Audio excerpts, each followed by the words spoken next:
Frederick Mulder, thank you very much for joining us and for taking the time to do this interview. I appreciate the opportunity because it's such an honor to do this with you. And if you're ready, we can start with the questions and with the interview, and welcome. Thank you, and I'm very pleased to be here. I feel honored to have the chance to speak with you. So, can I call you Fred? Is that okay? Yes, please do. Yes. So, Fred, can you please tell me a very short question, but probably very difficult to be answered? What drives you to give? Well, about 40 years ago, I was listening to the radio, and I heard a statistic that 35,000 children died every day of malnutrition and preventable disease. And I had started a very successful business dealing in original printmaking, but this statistic really floored me. The Boeing 747 had been introduced not long before, and the jumbo jet, which carried about 350 people, and I remember thinking, that's 100 jumbo jets of children, the equivalent of 100 jumbo jets of children, full of children crashing every day. If that happened once, the world would be in uproar. If it happened twice, it would be even more uproar. And yet, it was a silent emergency that was happening every day. And I remember thinking, I've really got to do something more than being an art dealer, and give some of the money I'm making to help solve some of the problems of the world. So it was really that. I mean, of course, there were other things that had happened, but that was a kind of really pivotal moment for me when I heard that statistic and realized that I had to play a part in doing something about it.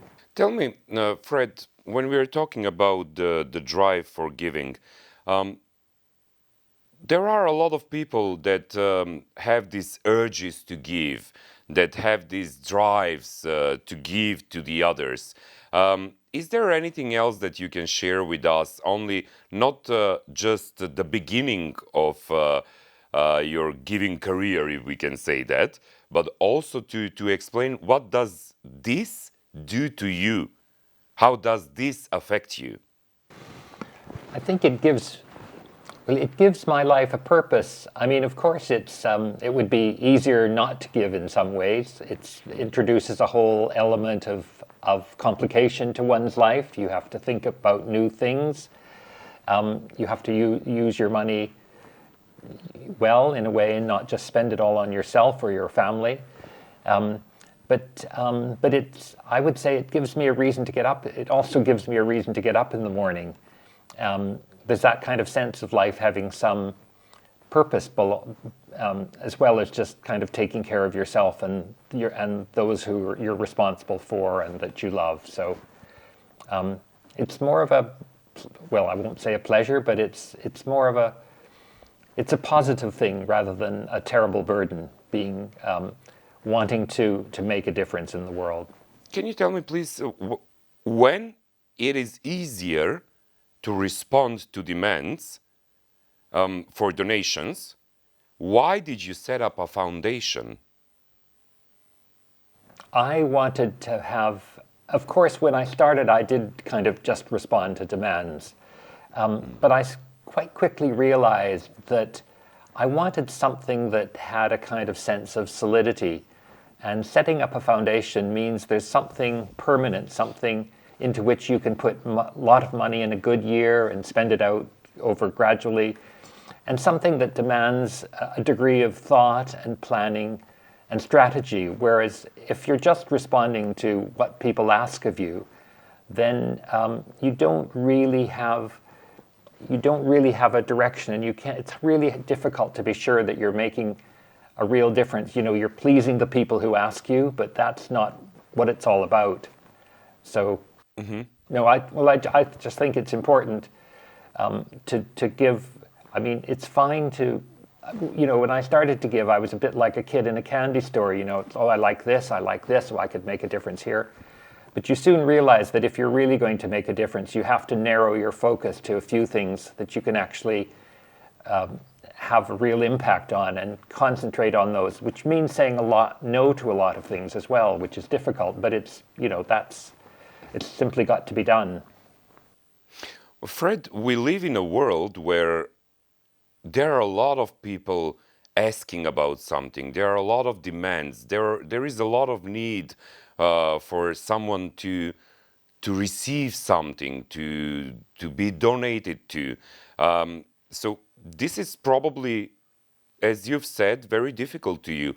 But how did you cope with the moment, bringing the decision to whom you will be giving? Well, in my case, I formulated a kind of list of priorities. I mean, what I really want to do is to help to create a world which is secure, which is environmentally sustainable, which is fair, and in which the interests of future generations are taken account of in the decisions we make today. Those four things are my kind of touchstones, really, in my decisions. So out of that flows a lot. For example, in the terms of environmental sustainability, I fund a lot of climate change projects, partly because, I mean, it is such an important problem, but I also think, what right have we, and I'm in my late 70s now, what right have we, as my generation, to leave a world to my children and grandchildren that is much more degraded and difficult in terms of floods, heat waves, lack of resources, than the world that I inherited. It's actually feels like stealing from my children and my grandchildren. So I'm animated by those considerations. Yeah. So is this the reason probably why have you set up the funding network, even though you already have your family foundation? Well, I set up the funding network and my own foundation, of course, are very different animals. The foundation I run with my 3 children, and the funding network is a much larger group of people. We do many things together in life. We eat together, we dance together, we play together. And yet most of our giving is done on our own. It's a kind of solitary act, and it's often done in response, as you mentioned, to a request from someone else.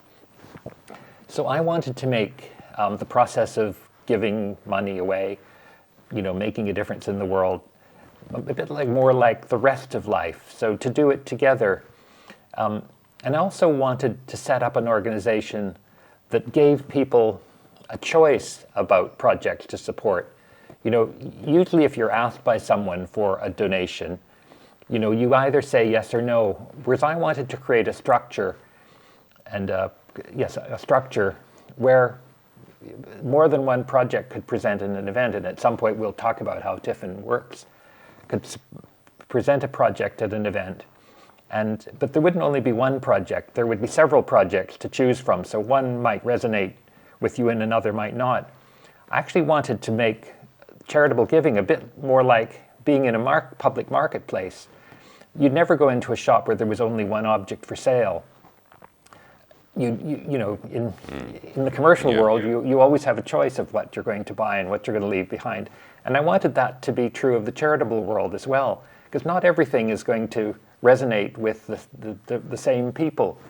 So I wanted to somehow replicate that aspect of the kind of ordinary commercial world in the world of charitable giving. So you already tackled a little bit, we've scratched the surface of how the TFN works, the funding network, but can you just explain a little bit more of how the network does work? What happens during events or anything? So if people, let's say, try to communicate with you, they should probably know already something about it. We have a website that is both for our UK side and also for the international groups, among of which we have about over 20 now. So we work in quite a straightforward way. We have normally 3 projects that come and present. Anyone can come to a meeting.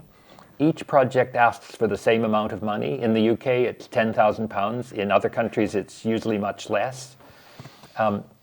And each project gets the same amount of time, 6 minutes to present, and another 6 minutes to answer questions.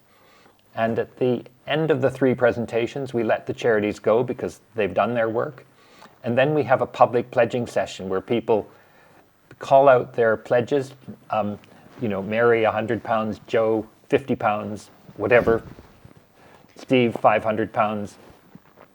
And at the end of the event, we of course know whether we've reached the target.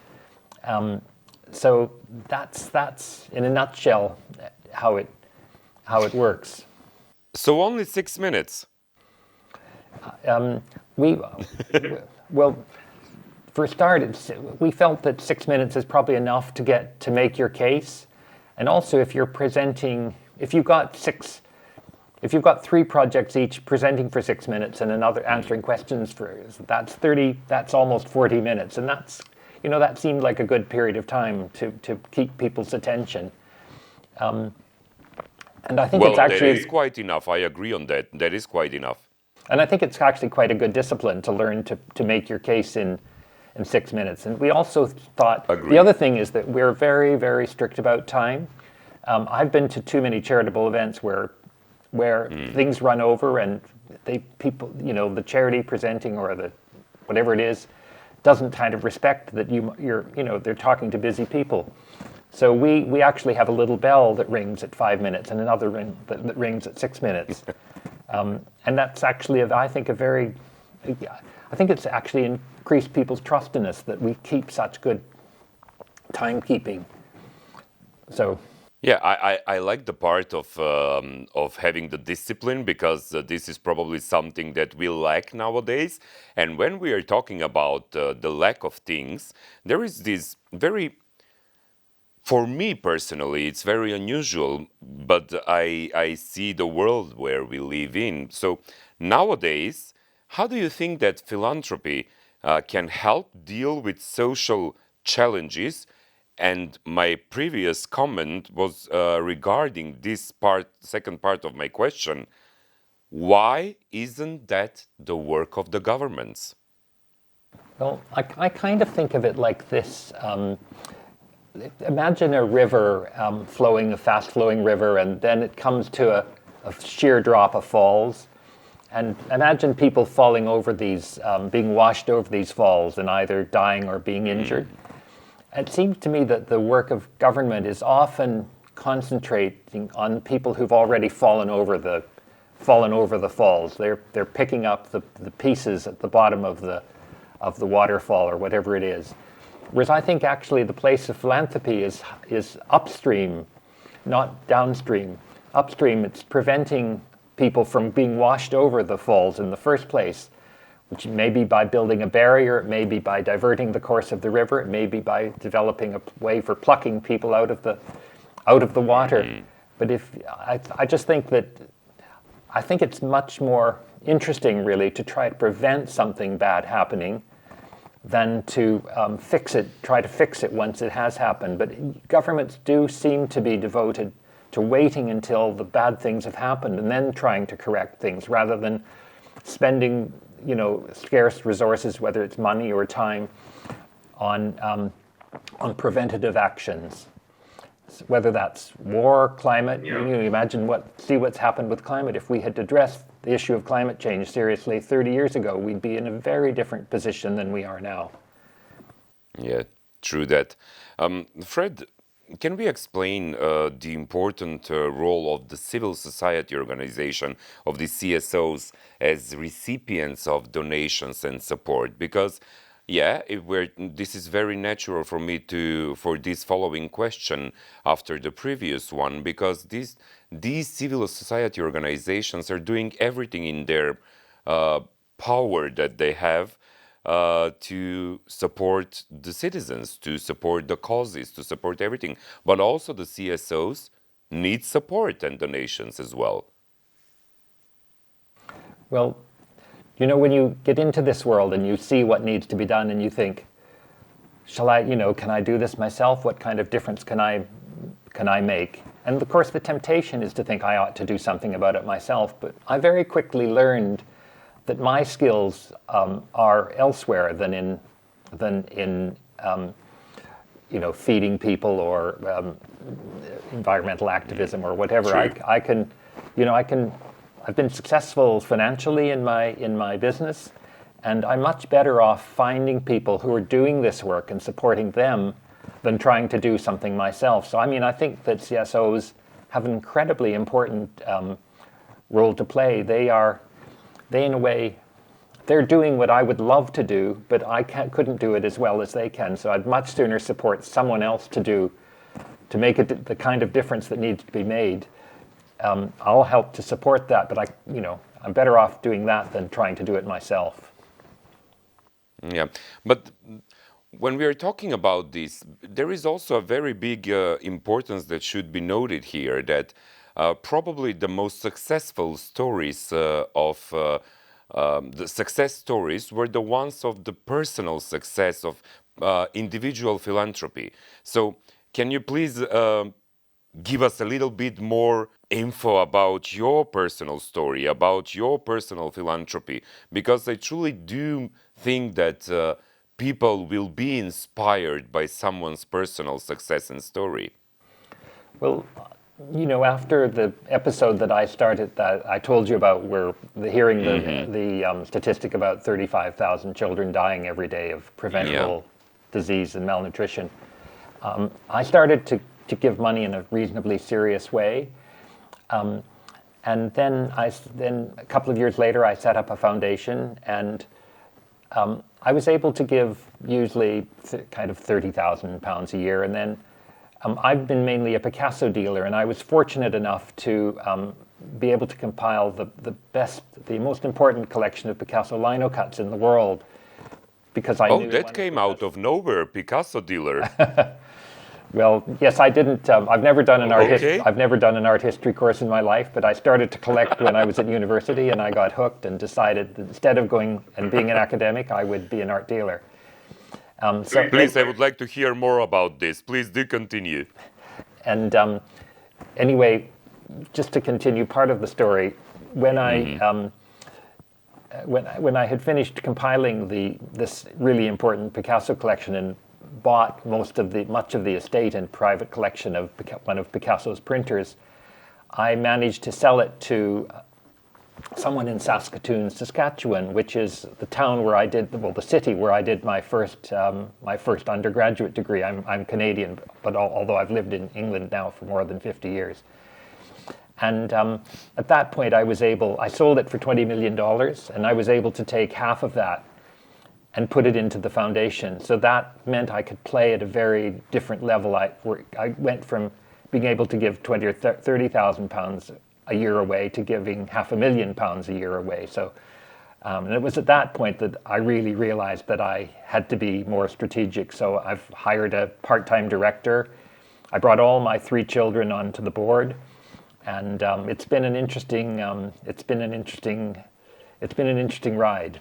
This is very important that you've mentioned, and it gave me the idea of another question, which I think that it should be very noted.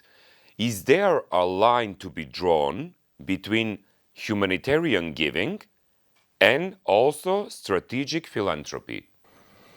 How would you define, Огнен, how would you define humanitarian giving? Well, giving out of your heart. Okay. Giving because you just feel the urge to give something now. But because you mentioned strategic, I think that philanthropy should be strategic.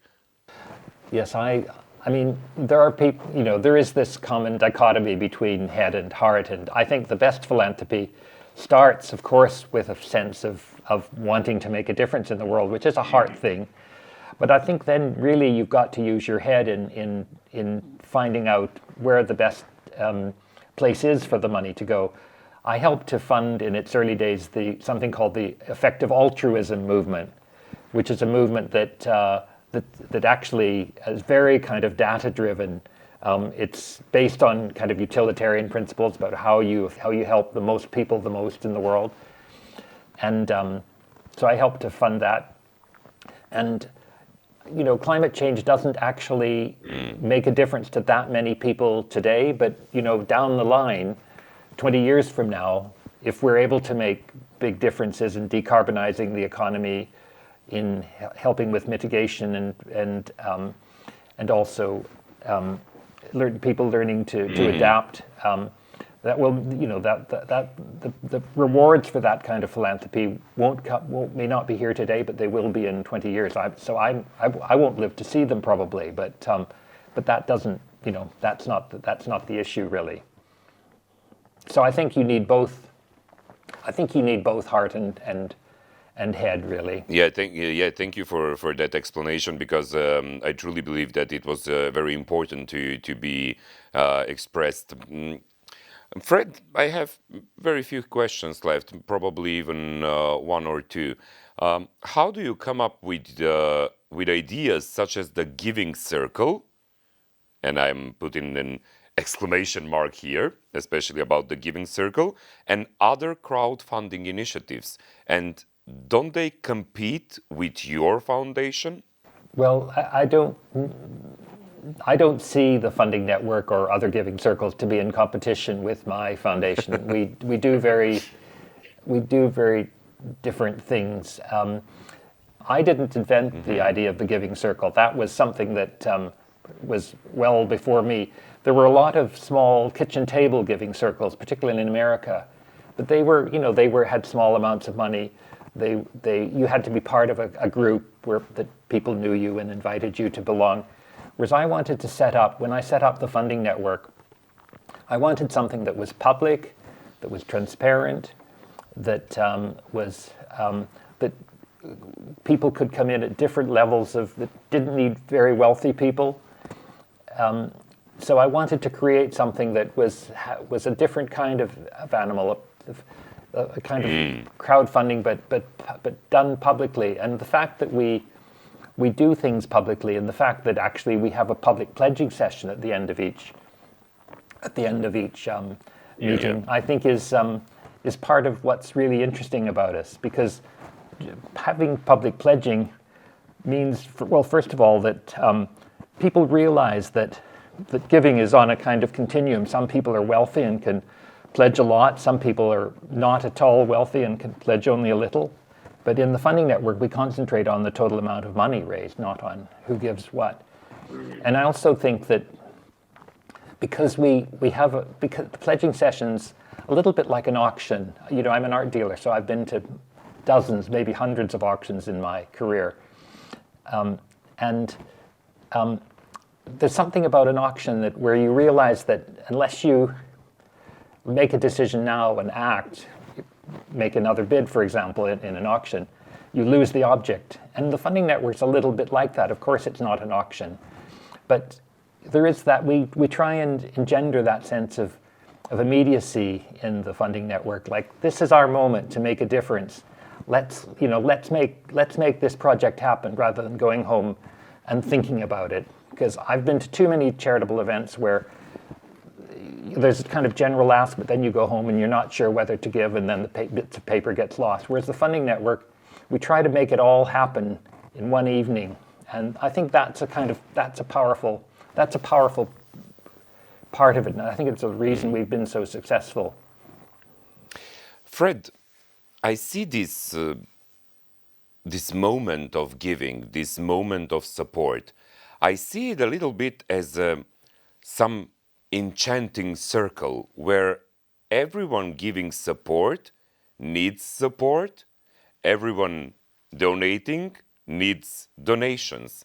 So this is a very magical circle for me. So does the funding network, for example, also need at least infrastructural support, or someone supporting the funding network, so the funding network can support other organizations, those other organizations can support individuals, and so on and so on, and the circle goes all the time in 360 degrees?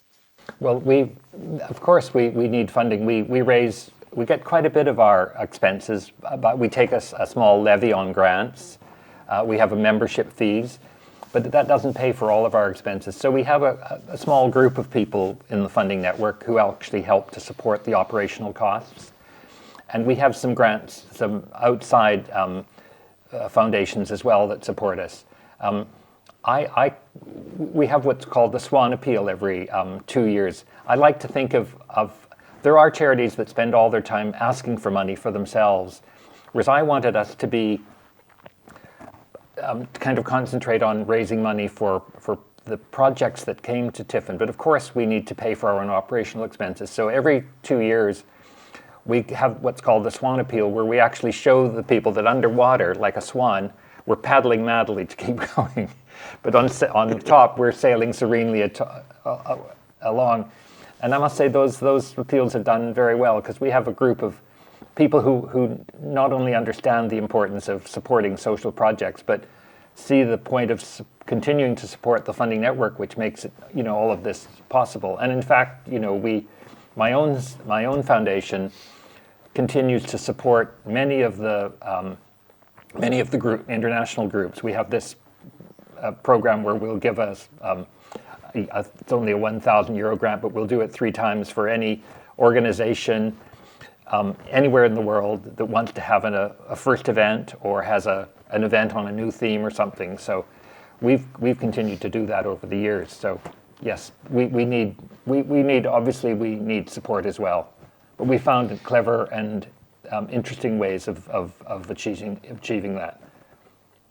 Fred, how far internationally have you went with cooperation with other organizations like yours, or probably to support other organizations like yours? For example, because we are calling from Macedonia, how far did you reach in Macedonia for organizations? Well, I haven't been to Macedonia. I would love to come, but unfortunately, you should come, Fred. I Fred. can't come to your forum this time. Maybe another time. But Okay. I've been to, I've helped to set up new groups in Australia, in New Zealand, in Canada, in the United States, in Hungary, in Bulgaria and Romania, in Turkey. So I've been to all of those countries. I haven't been to any of the South American countries where we have groups, but I've been to a lot. But we have a very good staff. Mihaela, who helps with the international side of things. Our CEO, Eugenie Harvey, is very active, helping to support international groups. So, we do put a lot of resource into helping the international groups. When we are talking about internationally, because we have the Giving Circle here in Macedonia, and we had, because personally I've been part of it for all its editions, even the online one, it was such an important but also fulfilling experience. So is this something also important for the organizer? For example, Conekt, CSO Conekt in Macedonia is organizing the Giving Circle, which you do know.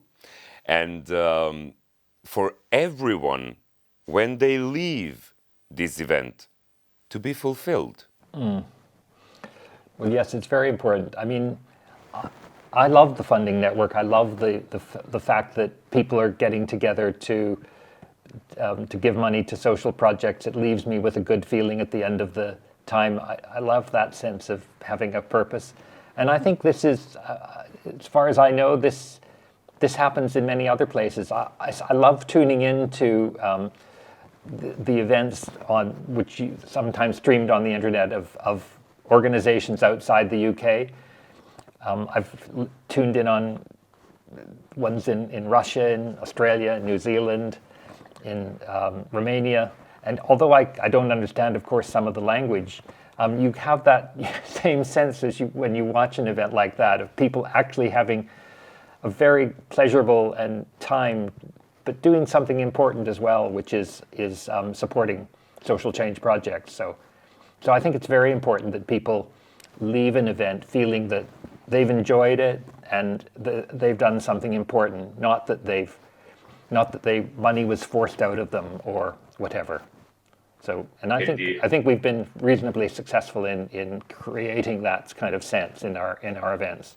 At the end of our interview, Fred, thank you very much once again for taking the time to be with us at the end of our interview. Okay. Looking back to your life, to your experiences, to all the wisdom and knowledge that you've gathered through the years, through the decades, what will be your suggestion, what will be your advice to, let's say, Conekt or other organizations here in Macedonia which are watching this interview?